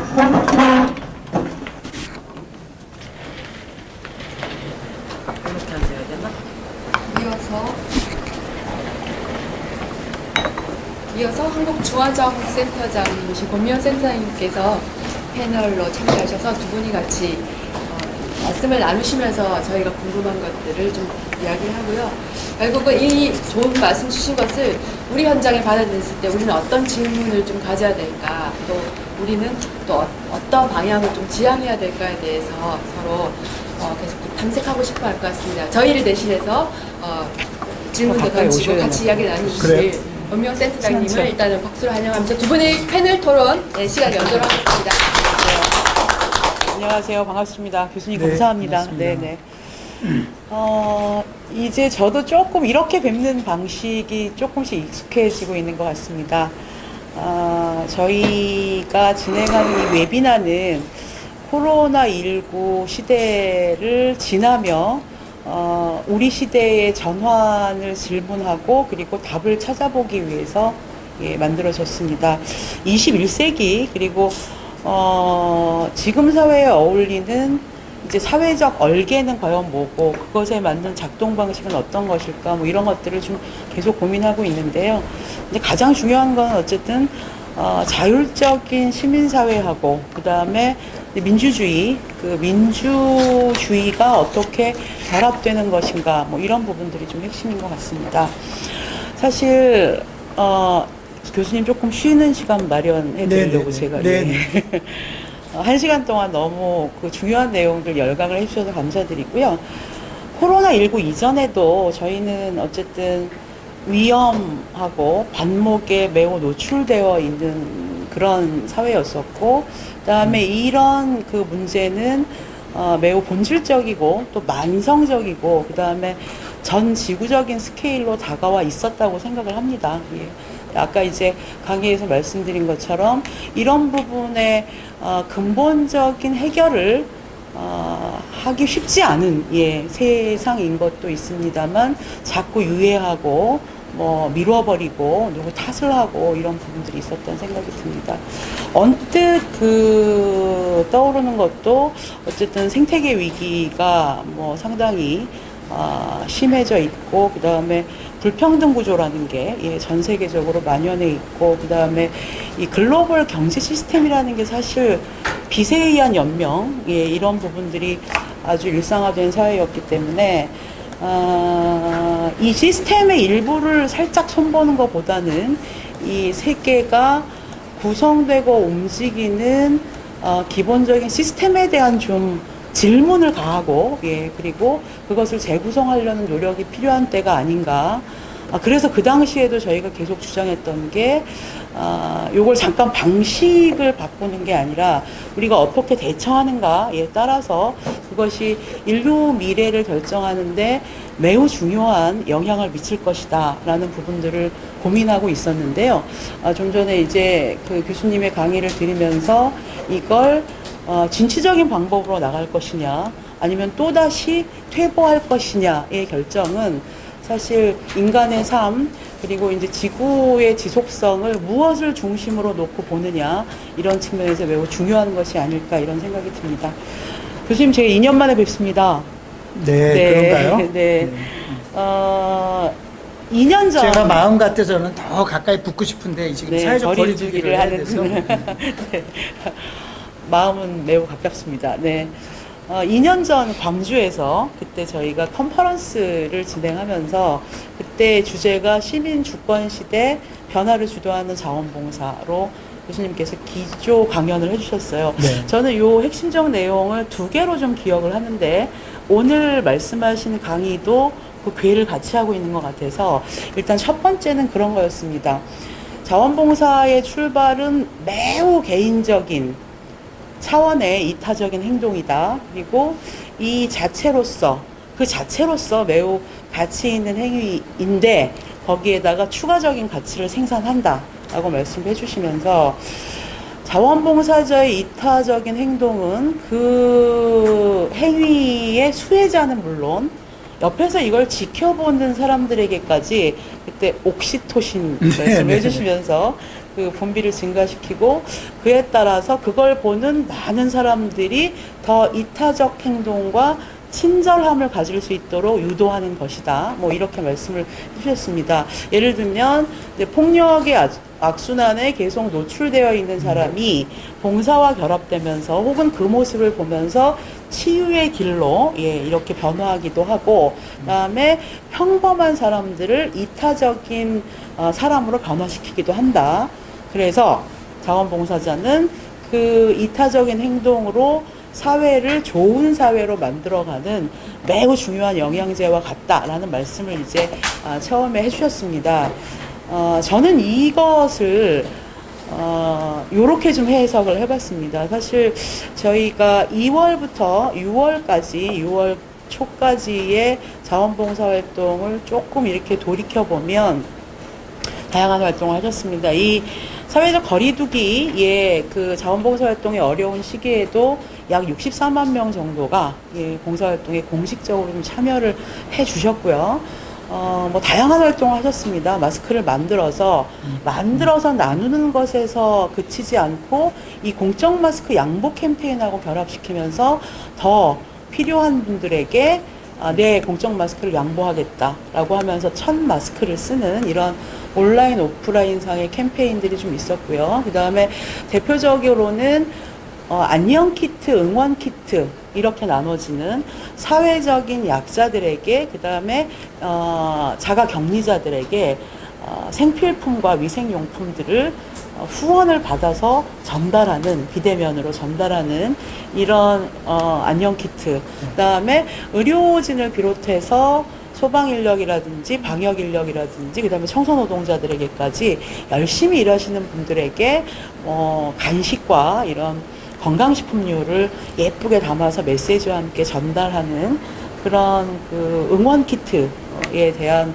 활동도 있었고요. 그 다음에 그 지역의 이제 농산물들을 좀 살리기 위한 판매해주는 운동까지 아주 다양한 그 봉사활동들이 있었습니다.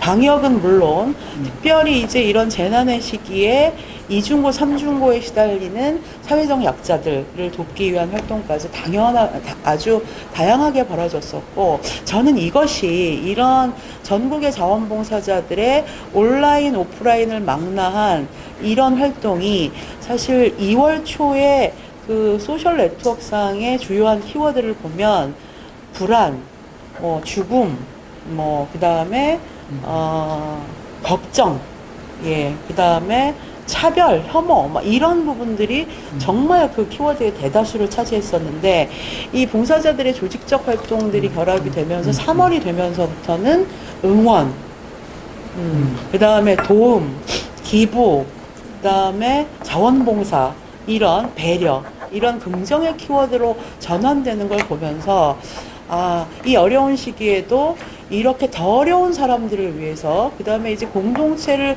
지켜내기 위해서 움직이고 활동하는 사람들, 즉 자원봉사자들의 사회적 영향력을 눈으로 확인할 수 있었습니다.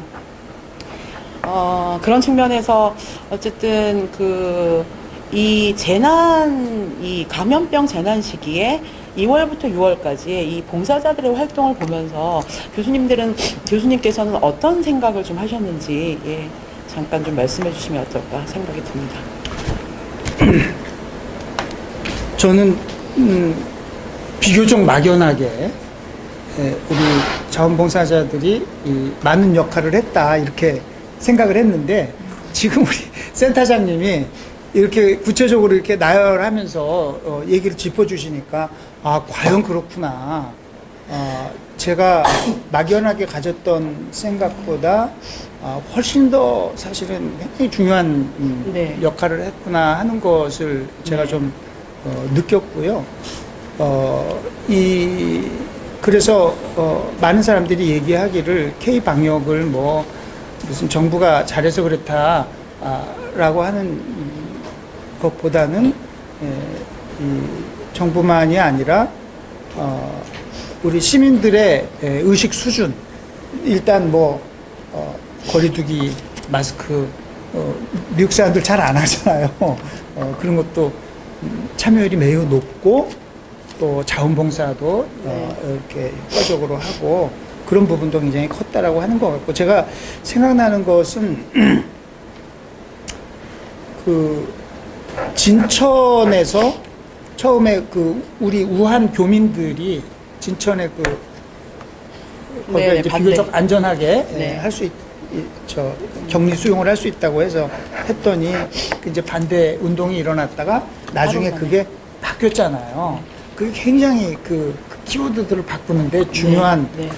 모멘트가 아니었나 싶고, 사실은 우리 국민은 충분히 그렇게 할 수 있는 마음의 자세가 네. 돼 있는데, 이런 선정적인 언론이나 그런 정치권이나 이렇게 그렇게 인기 영합주의로 해서 뭘 해보려고 하는 네. 이런 요소들이 굉장히 나쁘게 작용하는 그런 부분이 있는데, 그거를 국민들의 어떤 힘으로 그렇게 돌려놓은 거 참 정말 위대하다. 네. 그런 생각이 들고, 저희 학교에서 사실은 외국 학생들이 지금 기숙사에 한 200여 명이 있는데, 마스크를 이제 학교에서 사서 주다가 공적 분배 시스템을 하게 되니까 사줄 수가 없는 거예요. 네. 그런데 이 학생들이 외국인 등록증하고 건강보험증이 있어야지 마스크에서 살 수 있는 거예요. 근데 외국인 등록증도 없어요. 왜냐하면 대전에 출입국 관리사무소에 가야 되는데, 출입국 관리사무소에서 외국인들 만나는 게 무서우니까 네. 아예 그냥 문을 닫아버렸어요. 그 업무 자체를 중단해버렸어요. 그러니까 이게 뭐냐. 그래서 이런 행정에서 그렇게 일부러 그러게 했겠습니까만은, 행정이라는 건 항상 공백이 생긴다. 네. 다 모든 거를 생각해가지고 할 수가 없거든요. 그러니까 이런 거를 메꾸는 거는 진짜 자원봉사가 할 수밖에 없다. 그래서 저희가 기부 캠페인을 했거든요. 동문들 기부 캠페인을 했더니 막 순식간에 쌓이는 거예요. 30개씩, 50개씩 막 사가지고 보내서, 그게 TV 뉴스로도 한번 나왔었습니다. 그래서 이런 제가 아까 협치 얘기를 했는데, 정부가 잘하더라도 이건 굉장히 중요하다는 것을 참 느꼈습니다. 조금 더 이제 말씀을 조금 더 드리자면, 그러면서 이제 이 코로나19에 대응하는 자원봉사자들의 창조성들이 막 발휘되기 시작했거든요. 예전에 이제 봉사활동의 일반적인 방식이 되게 집합적이고 대면하는 좀 방식이었다면 이걸 좀 벗어나서 우리가 뭘 해보자라는 것들이 어쨌든 자원봉사자들의 창조성, 이 창조적 아이디어를 촉발하는 계기였다는 생각도 좀 듭니다. 그래서 뭐 물품 기부를 받을 때 드라이브스루 방식을 채용해서 트렁크만 열면 쫙 받을 수 있도록 한다든지, 그다음에 이제 대중교통 택시나 무슨 뭐 이런 차들의 이 방역을 위해서 방역 스테이션을 만들어서 차가 딱 들어오면 봉사자들이 쫙 5분이 붙어가지고 요소를 막 이렇게 방역을 해준다든지 뭐 이런 이제 여러 가지 아이디어도 나왔는데요. 저는 이제 이런 방식들을 보면서 이게 집단지성이 발휘되는 게 바로 이런 상황에 의해서 발휘가 되는구나라는 어떤 자원봉사의 새로운 힘도 좀 볼 수 있었습니다. 다시 이제 원래로 돌아가서 제가 언론에서 보니까요. 네. 미국 신문 보니까 미국에서는 정부가 이제 우리 정부보다 훨씬 좀 못했잖아요. 그러다 네. 보니까 이런 시민사회 자원봉사 영역이 오히려 더 이제 열심히 했던 것 같더라고요. 그래서 그 앱들을 많이 개발해가지고 어떻게 효과적으로 지금 그 공백들을 메우고 뭐 아까 그런 격리자들을 위한 지원이나 그런 게 우리 정부만큼 효과적으로 못하니까 오히려 더 열심히 그걸 대응하는데 앱들을 참 많이 활용하더라고요. 지역사회에서 어떻게 도와주고 싶은데 함부로 돌아다닐 수도 없고 그 다음에 어떻게 하는 게 가장 안전하면서도 또 받는 사람도 안전해야 되니까 할 수 있는지, 의사는 있으나 모르는 사람들도 많고 또 필요하지만은 어떻게 도움을 요청해야 될지 모르는 사람도 많은 상태에서 그걸 결합하는 그런 것도 참 많이 나왔던 것 같아요. 그리고 이제 다시 2년 전에 아까 이제 첫 번째는 그렇게 이제 개인의 이타적 행동이 그 자체가 가지는 자원봉사 활동이 가지는 영향에 대해서 말씀을 좀 해주셨었고, 그다음에 이제 두 번째는 그때 뭘 말씀하셨냐면 그것 자체로도 개인의 이타적 행동도 매우 훌륭한 행위지만 이제는 좀 제도와 정책의 변화를 위한 시민 참여 활동, 자원봉사 참여가 참 필요하다라는 말씀을 해주시면서 대의민주주의, 그다음에 이제 직접민주주의, 그다음에 참여민주주의에 대한 말씀들을 해주셨습니다. 저희 이제 웨비나의 기획 의도도 이거하고 좀 관련이 있는데요.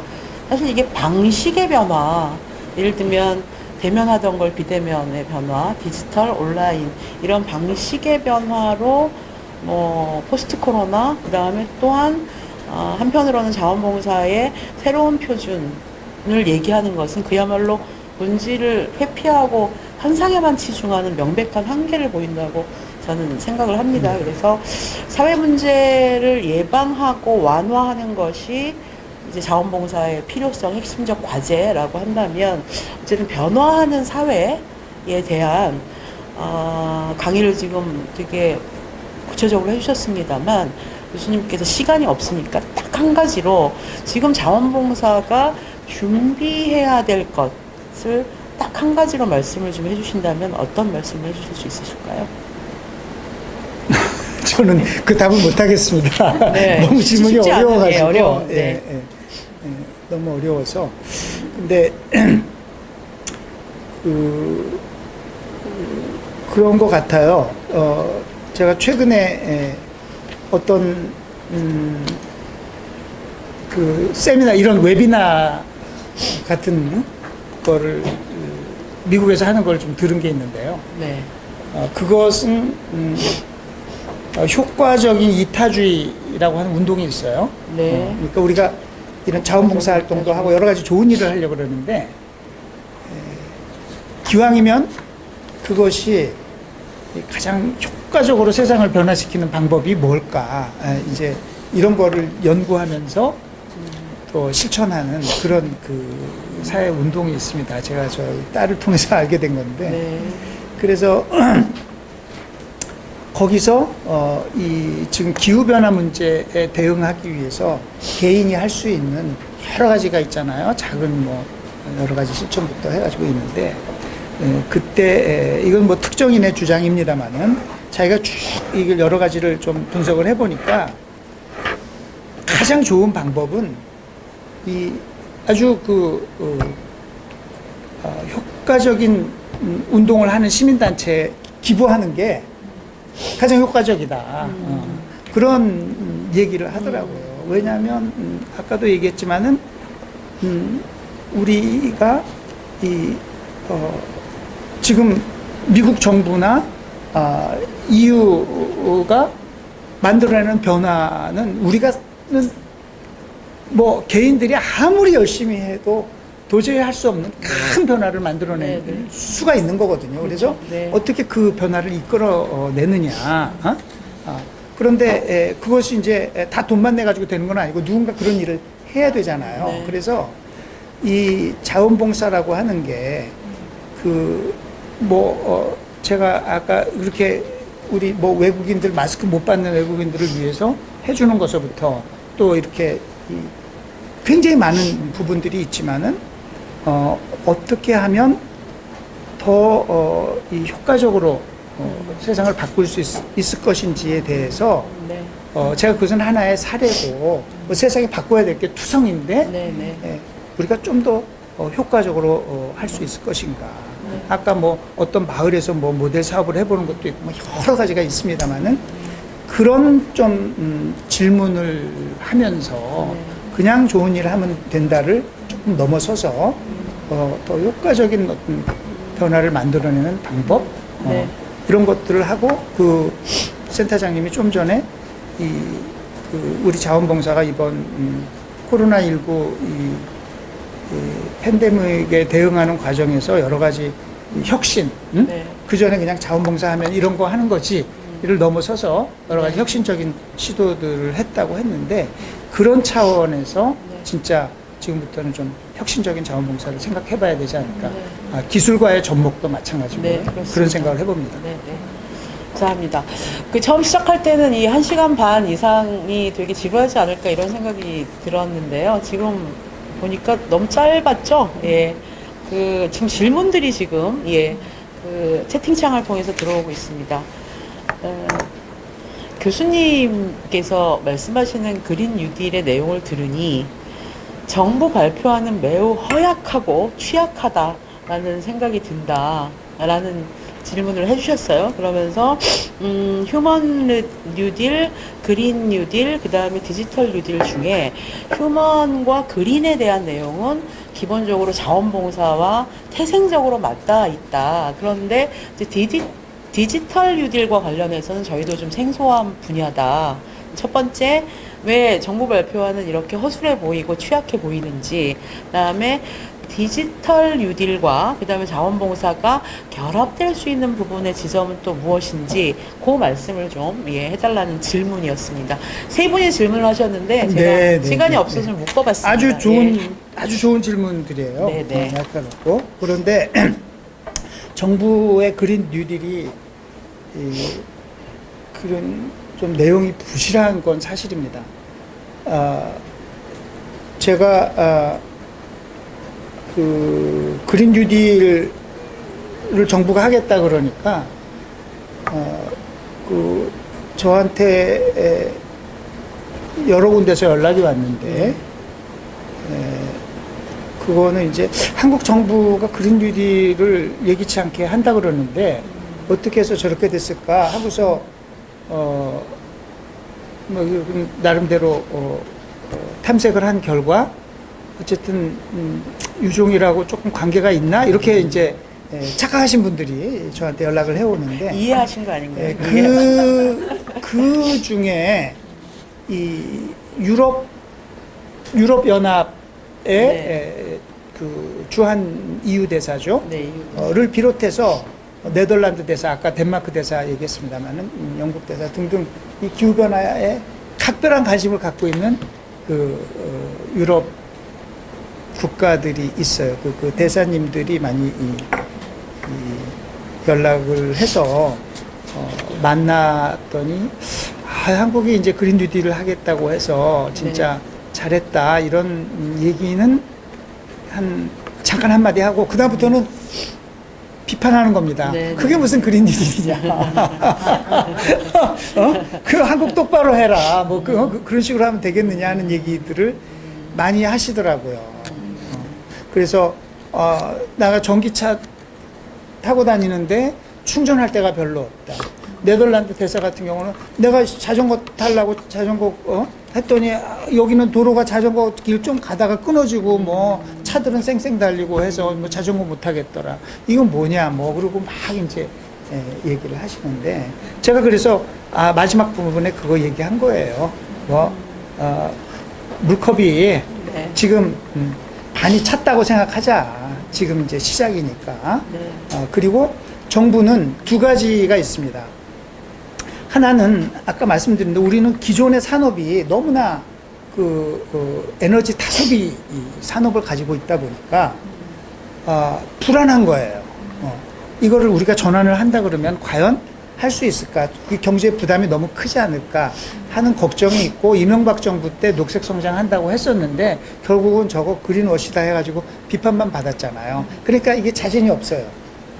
그런 부분이 하나 있고 과감한 목표를 내셨다 못하면 어떨까 이제 이런 부분이 있고 그 다음에는 지금 경제 위기 상황에서 제일 중요한 거는 일자리 만들어내는 거다. 제가 아까 얘기했잖아요. 일자리 한 지금 200만 개가 모자란다고. 그러니까 그것만 생각하다 보니까 그래도 그린 뉴딜을 해야 됩니다라고 하는 그 얘기들이 반영되는 과정에서 이러이런 프로젝트를 하면 저도 사실은 그랬고요. 당장 일자리 만드는데 굉장히 좋습니다. 이렇게 하다 보니까 그런 위주로 어떻게 하면 이런 일자리 만드는 사업을 할까 이제 이런 식으로 돼 있는데 여기서 이제 시작을 했기 때문에 다양한 힘들이 작용을 합니다. 그 시민사회와 이런 국제사회와 또 정치권과 전문가 여러 가지 힘들이 작용해서 앞으로 이것을 지금보다는 훨씬 더 좋은 계획으로 만들어 나갈 수 있을 것이다 생각을 하고 디지털 뉴딜은 도대체 자원봉사 시민사회가 어떻게 참여하냐 그러는데 디지털 뉴딜도 이 정부에 그냥 맡겨놓고 기업에 맡겨놔서 될 일이 절대로 아닙니다. 디지털 전환하고 디지털 뉴딜은 달라요. 뉴딜이라고 하는 것은 새로운 계약 관계잖아요. 사회를 바꾸는 겁니다. 사회 계약을 새롭게 하는 거예요. 그래서 그냥 디지털 전환만 하는 게 아니고 어떤 방식의 디지털 전환을 해? 디지털 전환을 포용적으로 해야 돼. 디지털 시대에 잘 나가는 사람들 있고 재택근무할 수 있는 사람이 있고 가서 배달해야 되는 사람이 있고 다르잖아요. 이거 알아가지고 잘하는 사람이 있고 지식이 없는 사람이 있고 이게 일자리가 없어지는 사람이 있고 더 많이 돈을 벌게 되는 사람이 있고 이런 식으로 가면은 안 된다라고 하는 거예요. 그래서 일단 디지털 격차를 줄이기 위해서 모든 사람들이 이 디지털 시대에 잘 살아갈 수 있도록 도와주는 뭐 어르신들대로 또 무슨 다양한 분야에서 그런 역할도 해야 되고 다른 중요한 것은 이게 이제 데이터 사회로 가는데 데이터 사회로 가려면 우리가 잘 가려면 제일 중요한 거는 개인정보 보호에 대한 그 확실한 시스템을 갖추는 거예요. 우리나라 여기서 저는 굉장한 그 취약점이 있다고 보고 이것이 어떤 시민사회 차원에서 이거는 노력을 해야 될 부분이고요. 마지막으로 하나만 더 말씀드리자면은 디지털 중에 하나가 지금 원격 의료 이런 거잖아요. 그런데 원격 의료라고 하는 게 저는 그 효율적인 어떤 정확한 진단을 위해서 저는 기본적으로 필요한 거라고 생각합니다. 그러나 이것이 의료 민영화, 영리화로 연결이 될까? 아니면 무슨 대형 병원들의 어떤 독식 구조로 가게 될까? 이런 문제들이 있거든요. 이래서 이건 그냥 산업적으로 접근해가지고는 안 되는 거예요. 이것이 시민 참여가 필요한 영역이라는 거죠. 그러니까 좀 보다 깊게 보고 그다음에 이후 세대까지 보다 좀 멀리 보고 그다음에 뭐 각각의 개인들이 결합되어 있는 것이 사회입니다만 조금 더 큰 공동체의 이익을 중심으로 생각하다 보면 조절이 될 수도 있는 문제라고 저는 생각하거든요. 워낙 지금 이해관계가 다양해서 눈에 보이는 문제는 하나인데 이 문제를 해석하고 이것에 대안을 만드는 것들은 사람만큼이 있거든요. 예, 그래서 어쨌든 멀리 깊게 그다음에 더 큰 공동체 이익을 중심으로 서로 이제 조정하고 협력해가는 과정이 되게 중요한데 그게 또 이제 말로만큼 쉬운 게 아니기 때문에 어쨌든 정치와 그렇습니다. 제도라고 정치와 제도로 집중될 수밖에 없다라는 측면에서 사실 제가 거꾸로 네. 정부나 뭐 기업 쪽에 얘기하는 것은 당신들이 이런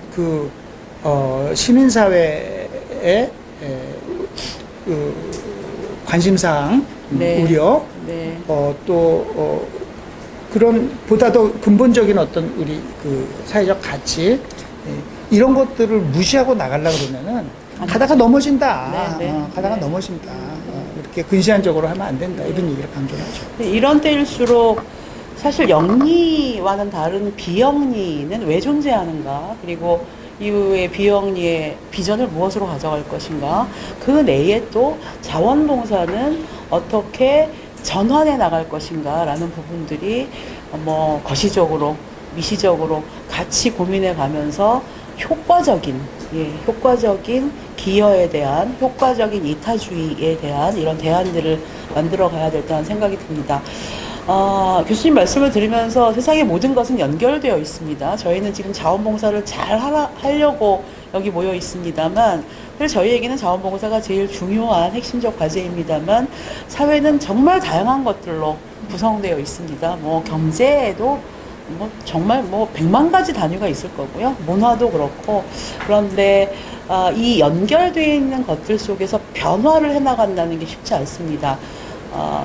처음에도 말씀드렸습니다만 우리가 이 시대에 코로나19를 지나면서 우리가 만드는 대안이 우리 개인을 비롯한 우리 사회 그리고 좀 더 크게 보면 인류의 미래를 결정지을 이런 핵심적인 사안이 될 것이다.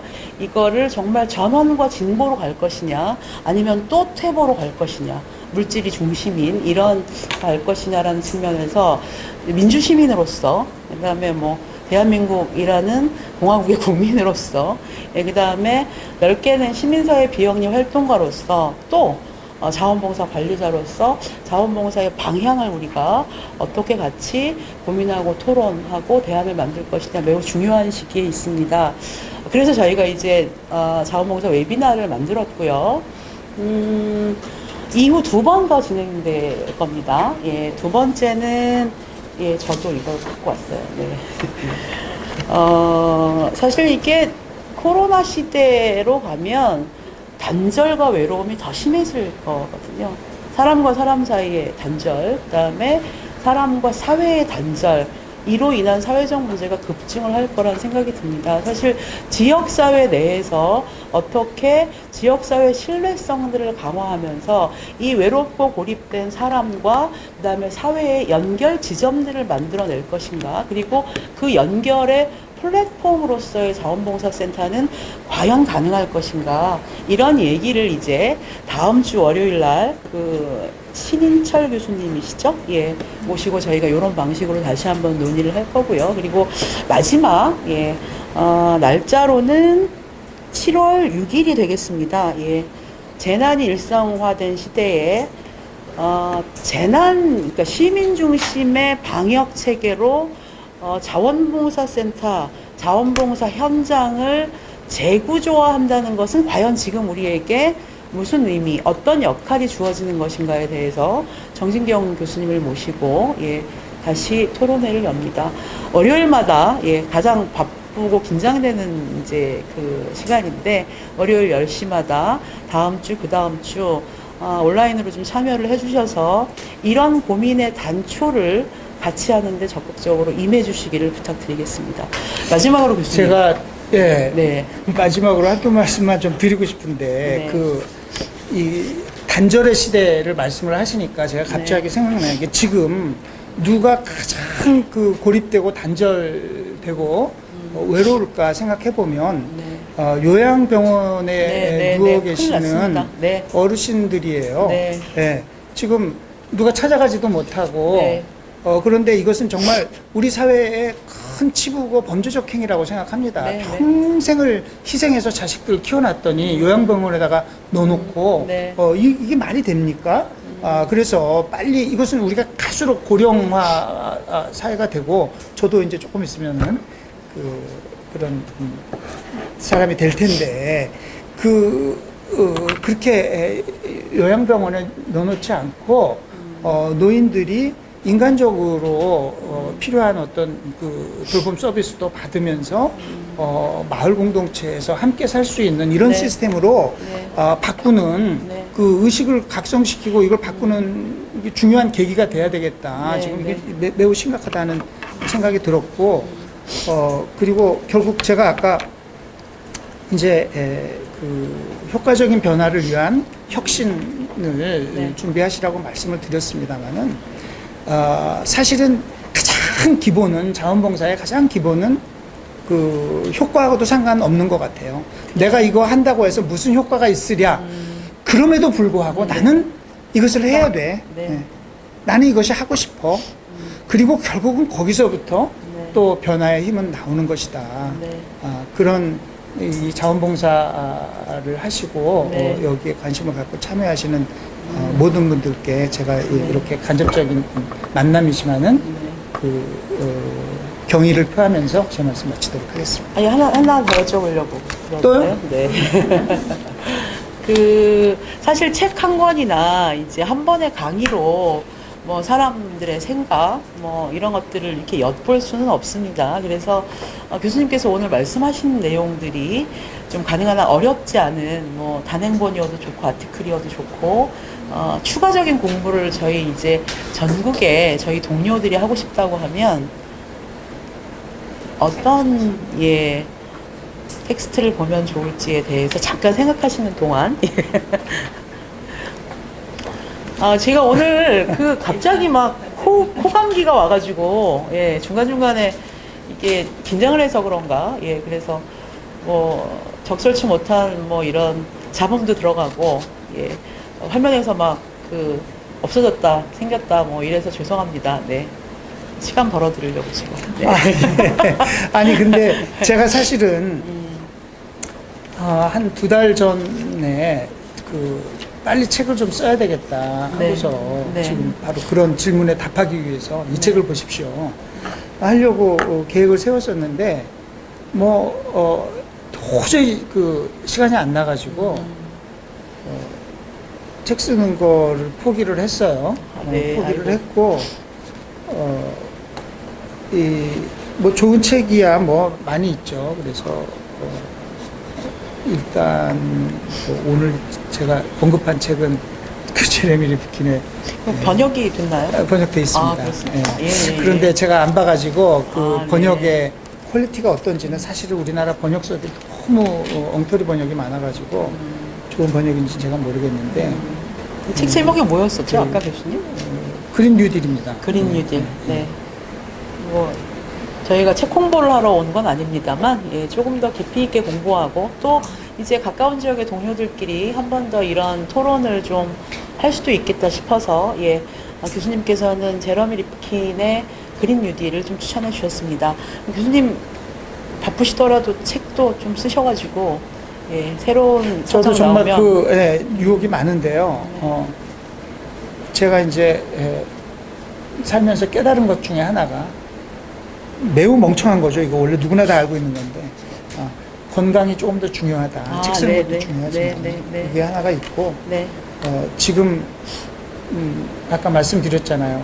또 지금 제가 일단 제가 낳은 자식인데 이 전환적 뉴딜이라고 하는 게 그게 약간 좀 빛을 볼 수도 있는 상황이기 때문에 이거를 잘 키우는 야 그린 뉴딜이 그게 뭐냐 이거 엉터리 아니냐 그 이제 엉터리가 좀 덜 엉터리고 조금 더 나아지도록 만드는 것이 우선 좀 급한 과제가 돼 있어가지고 지금 좀 그러고 있습니다. 저도 이제 마음 굴뚝 같습니다. 조만간 그럴 수 있기를 바라겠습니다. 오늘 웨비나는 아쉽지만 이렇게 좀 정리를 해야 될 것 같고요. 그 다음에 이제 저희도 우리 동료들끼리 많이 학습도 하고 토론도 하고 머리도 맞대면서 뭔가 이제 방향이나 안이 만들어지면 그때 또 우리 유준열 교수님 모시고 다시 한번 검토받고 그런 시간을 좀 그때도 꼭 와주십시오. 제가 네. 그런 위치는 아닌 것 같습니다. 네, 감사합니다. 네, 긴 시간 수고 많으셨습니다. 네.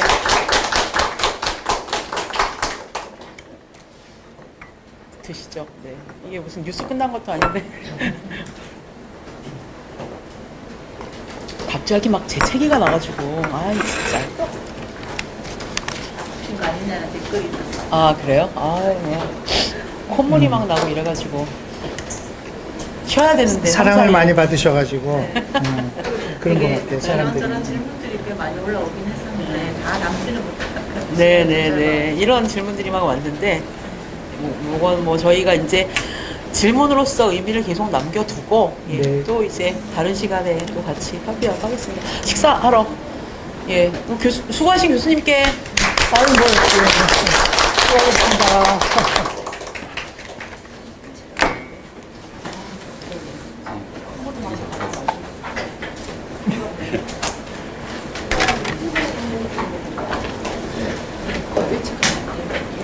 1시간 반이 더 지나갔죠? 1시간 40분.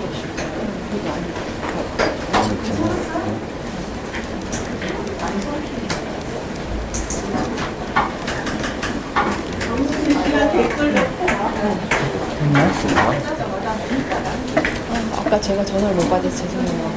나 전화한 적 없어. 그래요? 아, 왜 자꾸 전화를 못 받아? 그랬구나. 아, 기사분이 전화를 해가지고. 아 기사가 있나 보다. 내가 했으면 내 전화가 아니, 그분이랑 저기 오피시하고